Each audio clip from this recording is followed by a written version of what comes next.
Assalamualaikum Baraya, mudah-mudahan Baraya semua dalam keadaan sehat walafiat, dimurahkan rezeki senantiasa ada dalam lindungan Allah Subhanahu wa taala.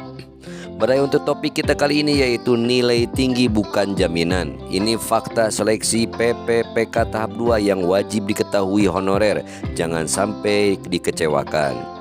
Dari radar Kediri, harapan para tenaga honorer di berbagai daerah termasuk di wilayah Kediri dan seluruh Indonesia tentunya untuk bisa diangkat menjadi pegawai pemerintah dengan perjanjian kerja PPPK penuh waktu ternyata tak semudah membalikan telapak tangan.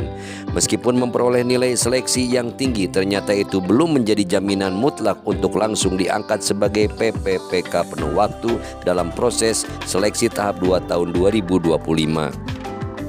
Hal ini ditegaskan langsung oleh Kementerian Pendayagunaan Aparatur Negara dan Reformasi Birokrasi Kemenpan RB melalui kebijakan resmi yang tertuang dalam keputusan Menpan RB nomor 347 tahun 2024.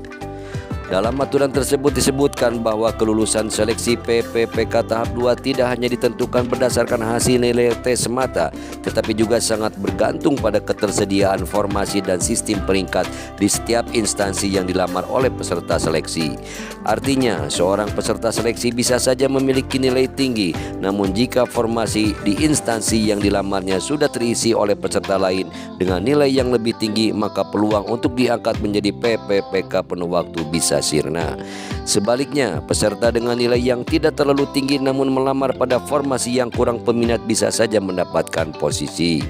Menpan RB juga menegaskan bahwa dalam seleksi tahap 2 ini, pemerintah tidak menggunakan sistem ambang batas atau passing grade seperti pada seleksi sebelumnya. Sebagai gantinya digunakan sistem perankingan berdasarkan nilai hasil ujian kompetensi. Dengan kata lain, peserta bersaing secara langsung dengan pelamar lain dalam satu formasi dan hanya yang nilainya tertinggi yang akan diangkat sebagai PPPK penuh waktu. Bagi peserta yang tidak berhasil masuk dalam kategori tersebut, pemerintah memberikan opsi sebagai PPPK paruh waktu. Meski statusnya berbeda, namun langkah ini diambil untuk tetap memberikan peluang kerja dan menghargai jasa para honorer yang sudah lama mengabdi, terutama di sektor pendidikan dan kesehatan. Kebijakan ini menuai beragam respons dari kalangan honorer. Beberapa merasa kecewa karena berharap nilai ujian tinggi bisa langsung membuka jalan menuju status kepegawaian penuh. Namun di sisi lain, kebijakan ini dinilai lebih adil karena memperhitungkan banyak aspek termasuk efisiensi kebutuhan tenaga kerja di masing-masing instansi. Bagi para tenaga honorer yang mengikuti seleksi ini, penting untuk memahami bahwa selain berjuang meraih nilai setinggi mungkin, strategi memilih formasi dan kesiapan mengikuti seluruh proses administrasi juga menjadi penentu kesuksesan dalam seleksi PPPK tahun 2025 ini. Baraya, untuk topik nilai tinggi bukan jaminan dalam seleksi PPPK tahap 2 di tahun 2025 ini cukupkan sampai di sini.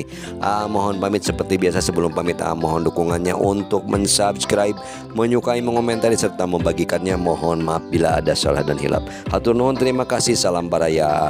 Wassalamualaikum warahmatullahi wabarakatuh.